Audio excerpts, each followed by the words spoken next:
मेरा शौहर जैसे ही काम पर जाता तो मेरे ससुर मुझे आवाज देकर अपने कमरे में बुलाते और तेल की बोतल मेरे हाथ में पकड़ा कर कहते, बेटा मेरे सर में मालिश कर दो, सर में बहुत दर्द है। मैं बाप समझकर उनके सर की मालिश कर देती। एक दिन उन्होंने मुझे अपने कमरे में बुलाया और कमरे का दरवाजा अंदर से बंद कर दिया और बेड पर लेटकर कहने लगे, बेटा आज मेरी टांगे दबा दो, बहुत दर्द है और बहुत थकावट भी है। मैं सोचने लगी कि मेरे ससुर सारा दिन घर में होते हैं, फिर उन्हें किस बात की थकावट है। खैर मैं एक दफा फिर उन्हें बाप समझकर उनकी टांगे दबाने लगी। मैं बेध्यानी से उनकी टांगे ही दबा रही थी कि जब उन्होंने मुझे पकड़कर मेरे साथ, मेरी शादी को अभी कुछ दिन ही गुजरे थे कि मैंने घर के सारे काम संभाल लिए। मेरा शौहर अली जल्द ही काम पर चला जाता। घर में सिर्फ मैं और मेरा ससुर ही होते थे। मैंने गौर किया कि वो एक दिन टीवी लॉन्च के चक्कर काट रहे थे और उनका ध्यान मेरे दरवाजे की तरफ भी था। ना जाने वो क्यों मेरे कमरे की तरफ देख रहे थे। जैसे ही बाहर गेट की बेल बजी, मेरे ससुर ने गेट खोल दिया, जैसे उन्हें पहले से मालूम हो कि कोई आने वाला है। मैं शायद इस बात में इतनी दिलचस्पी ना लेती, मगर अपने ससुर के उड़ते हुए रंग देखकर मुझे जरा सी दिलचस्पी होने लगी। लेकिन जैसे ही मैंने देखा कि एक कम उम्र लड़की अंदर आ रही है तो मैं हैरान रह गई, क्योंकि घर के कामकाज तो मुलाजमा करके जा चुकी थी। वो लड़की अपने हुलिये से नौकरानी लग रही थी, लेकिन थी बड़ी हसीन। मेरा ससुर बड़े प्यार से उसे बात कर रहा था और फिर उस लड़की को सीधा अपने कमरे में ले गया। मैं तो हैरानी से तकती रह गई, भला ये क्या बात हुई, मेरा ससुर उसे अपने कमरे में क्यों लेकर गया है। तकरीबन 4 घंटे बाद जब मेरे ससुर ने कमरे का दरवाजा खोला तो वो लड़की पसीने से शराबूर बाहर निकली और दुपट्टे में कुछ छुपा रही थी। मैंने उस लड़की को जांचने की कोशिश की, लेकिन मेरे ससुर ने गुस्से से मेरी तरफ देखा, जिसकी वजह से मैंने अपना ध्यान दूसरी तरफ कर दिया। वो मुझसे कहने लगे कि खाना बनाकर तुम अपने कमरे में चली जाया करो, मेरी जासूसी करने की जरूरत नहीं है। ये कहकर गुस्से से घूरते हुए वो अपने कमरे में चले गए थे। मुझे इस बात पर बड़ी हैरत हुई। मैं ये देखकर बड़ी हैरान थी कि जब से मेरी शादी हुई थी, रोजाना एक खूबसूरत और कम उम्र लड़की जो कि घर की मुलाजमा थी, रोजाना मेरे ससुर के कमरे में जाती, कभी 2 घंटे और कभी 4 घंटे, और जब बाहर निकलती तो पसीने से शराबूर होती और कपड़े में कुछ छुपा रही होती। एक बार तो मैंने देख ही लिया, उस लड़की ने हाथ में पैसे पकड़े हुए थे जिसे वो कपड़े में छुपाकर घर से बाहर चली जाती। मैंने जब ये देखा तो मेरे पैरों तले से जमीन निकल गई कि मेरे ससुर कमरे में जाकर ऐसा क्या करते हैं कि मुलाजमा नीले नीले नोट लेकर बाहर के मुलाजमा को नीले नीले नोट देकर बाहर भेज देते हैं, और वो पसीने में शराबूर भी होती है। जब से मेरी शादी हुई थी मैंने अपने ससुर में कोई बुरी आदत नहीं देखी थी जिसे देखकर मैं उनके करैक्टर पर कोई शक करती। लेकिन एक दिन जो मैंने देखा, मुझे अपनी आंखों पर यकीन आया। जैसे ही वो नौकरानी कमरे से बाहर आई, मेरे ससुर भी उसके साथ आ रहे थे और आते आते वो अपनी कमीज के बटन भी बंद कर रहे थे। ये देखकर मैं शर्म से पानी पानी हो गई और वो उस नौकरानी की तरफ देखकर बेशर्मी से मुस्कुरा रहे थे और वो भी उनसे नजरें मिलाती हुई जल्दी से घर से बाहर चली गई और मेरे ससुर उसे पीछे से जाता देखकर भी मुस्कुरा रहे थे। फिर वो टीवी लॉन्च में बैठ गई। मेरे ससुर की उम्र 55 साल थी, लेकिन वो जिस्मानी लिहाज से बहुत मजबूत दिखाई देते थे। उनके सर के बाल भी काले थे और काफी अमीर फैमिली से ताल्लुक रखते थे।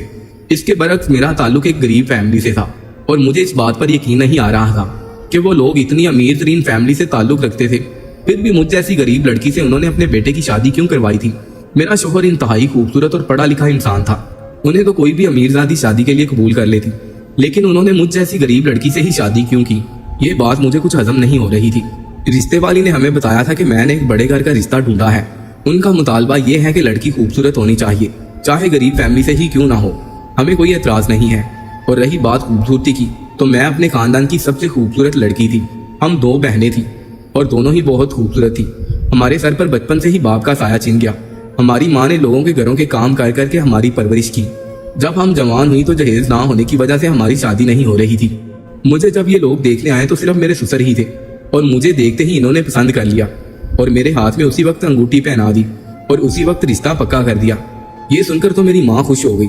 घर बैठे बैठाए एक अमीर घर से रिश्ता मिल गया था। मेरे ससुर ने कहा कि उन्हें जल्दी शादी करनी है, बस अगले हफ्ते ही सादगी से निकाह हो जाएगा। ये बात सुनकर मैं थोड़ा सा घबरा गई और कंफ्यूज भी हो गई कि जब वो इतनी अमीर फैमिली है तो सादगी से निकाह क्यों करना चाहते हैं और वो मुझसे ही क्यों शादी करना चाहते हैं। मेरे पास तो खूबसूरती के अलावा कुछ है भी नहीं। मेरी वालदा ने फौरन हाँ कर दी कि चलो एक बेटी की शादी हो जाए, फिर जैसे तैसे करके दूसरी की भी कर दूंगी।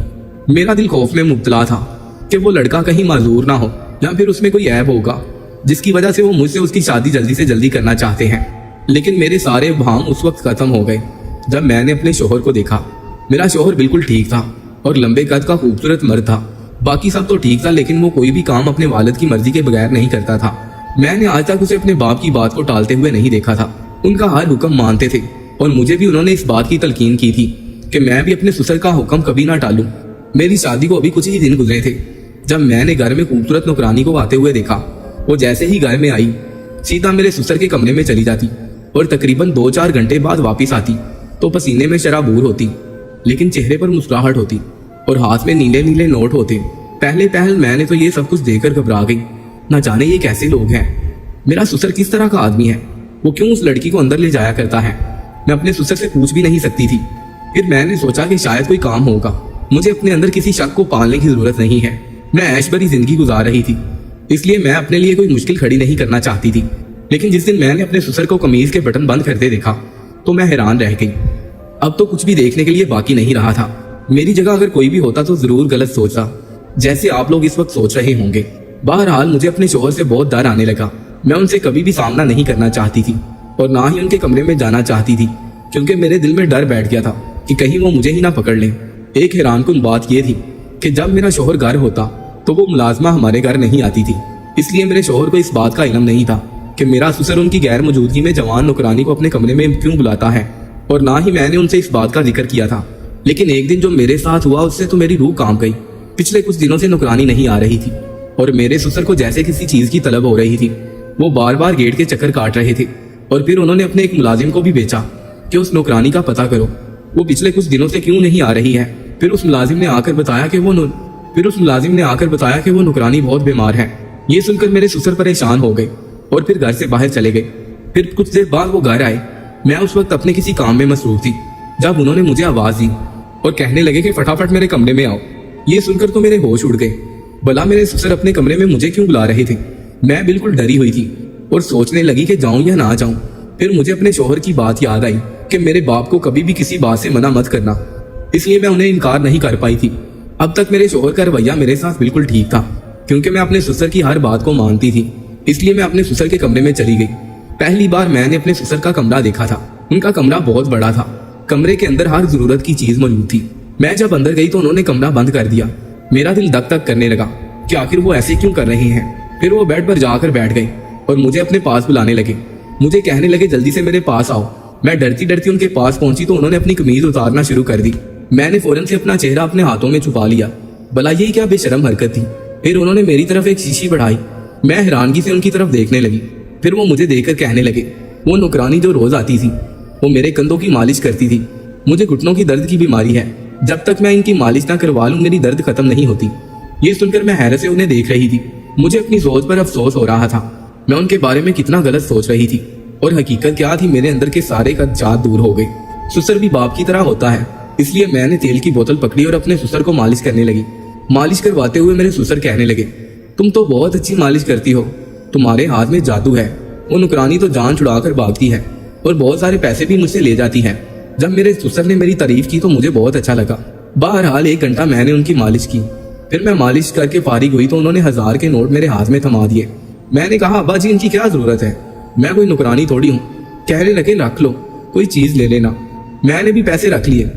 इतने सारे पैसे मैंने पहली बार देखे थे। कुछ दिन बाद मैं अपने मैके गई तो मेरी अम्मी कहने लगी कि तुम्हारी बहन का रिश्ता अभी तक नहीं हो रहा।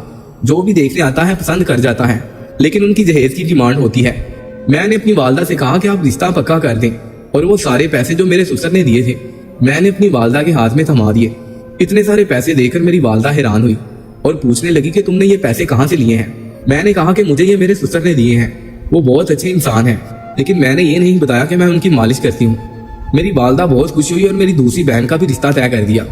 मैं रोजाना अपने ससुर की मालिश करती, बदले में मुझे अच्छे खासे पैसे मिल जाते थे। कुछ ही दिनों में मैंने बहुत सारे पैसे इकट्ठे कर लिए।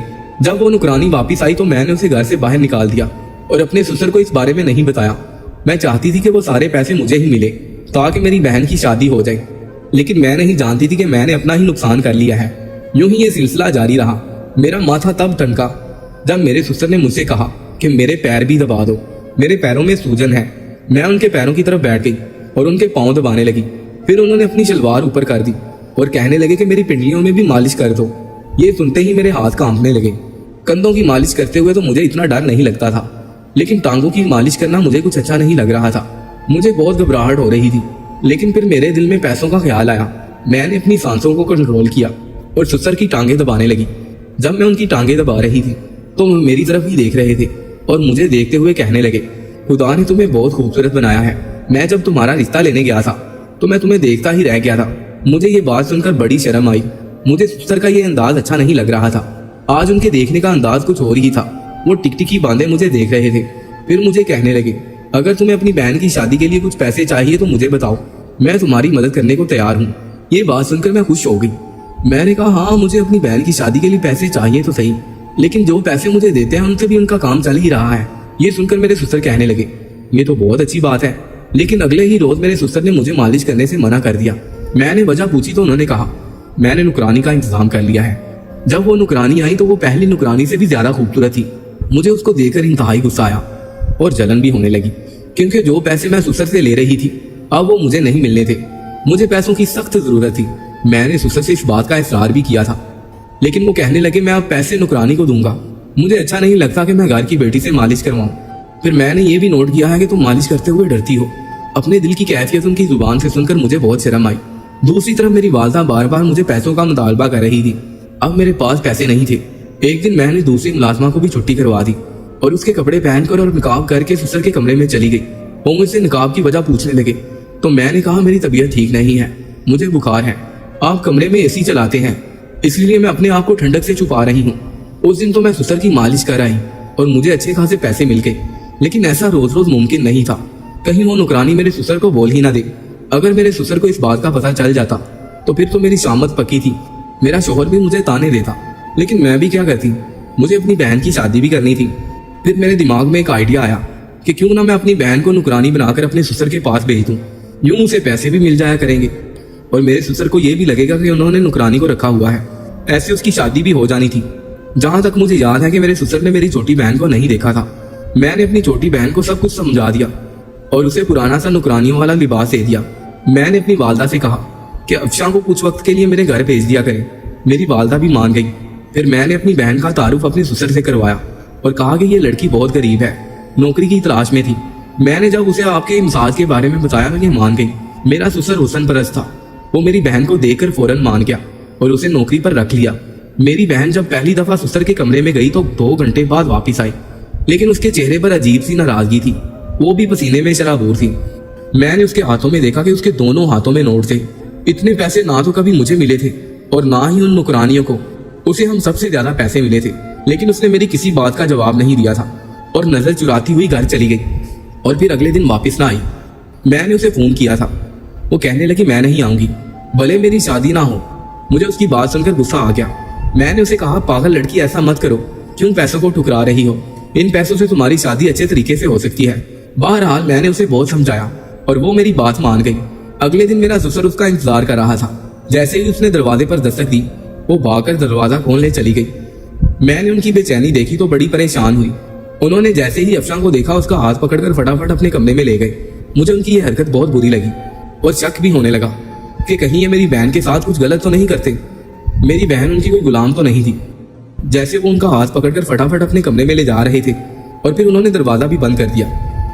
मैं दरवाजे के बाहर चक्कर काटने लगी। काफी वक्त बीत गया, लेकिन मेरी बहन बाहर नहीं आई। जैसे जैसे वक्त ज्यादा हो रहा था, मेरे जहन में अजीब अजीब ख्यालात आ रहे थे। मैं सोच रही थी कि मेरी बहन अभी तक बाहर क्यों नहीं आई। इतना वक्त तो आज तक हम में से किसी ने भी नहीं लगाया था। आज वो इतना ज्यादा वक्त के लिए अंदर क्यों थी? पहले मैंने सोचा कि दरवाजा खटखटाऊं, फिर मेरे दिल में खौफ आया कि कहीं मेरा ससुर बुरा ना मान जाए। 6 घंटे बाद जब दरवाजा खुला, मैंने अपनी बहन को देखा तो मेरे पैरों तले से जमीन निकल गई। वो रोती हुई कमरे से बाहर आ रही थी। उसकी हालत देखकर मैंने अपनी नजरें झुका ली। उसके कपड़े जगह जगह से फटे हुए थे, उसके बाल बिखरे थे। वो हिचकियां ले लेकर रो रही थी। उसके साथ इंतहाई बुरा सलूक किया गया था। मेरी 18 साला बहन मेरे ससुर का शिकार बन गई थी। इस दफा उसके हाथ में नोटों का एक बड़ा सा शॉपर था। उसने वो नोट मेरे मुंह पर मारे और भागती हुई घर चली गई। मैंने जब कमरे के अंदर जाकर देखा तो मुझे एहसास हुआ कि अंदर मेरी बहन पर क्या बीती है। मैंने गुस्से से अपने ससुर की तरफ देखा तो वो यूं बैठा था जैसे कुछ हुआ ही ना हो और मुस्कुरा रहा था और अपनी कमीज के बटन भी बंद कर रहा था। मैंने कहा, शर्म नहीं आई आपको ये सब करते हुए? तो उन्होंने मुझे थप्पड़ मार दिया और कहने लगे, मैंने तुम्हारी बहन को नहीं बुलाया था, तुम खुद उसे लेकर आई थी। तुम क्या समझती हो मैं सिर्फ मालिश के इतने ज्यादा पैसे देता था? मेरे कमरे में तुम्हारे अलावा हर आने वाली लड़की मेरी मर्जी का हर काम करती थी। शुक्र करो मैंने तुम्हें कुछ नहीं कहा। बाकी लड़कियों को रोजाना पैसे देने का मेरा यही मकसद था और मैं तुम्हारी बहन को भी पहचानता था। मुझे ये भी पता था कि तुम लोगों को पैसों की जरूरत है, और जब तुमने नौकरानी की छुट्टी करवाई मुझे इस बात का भी पता था।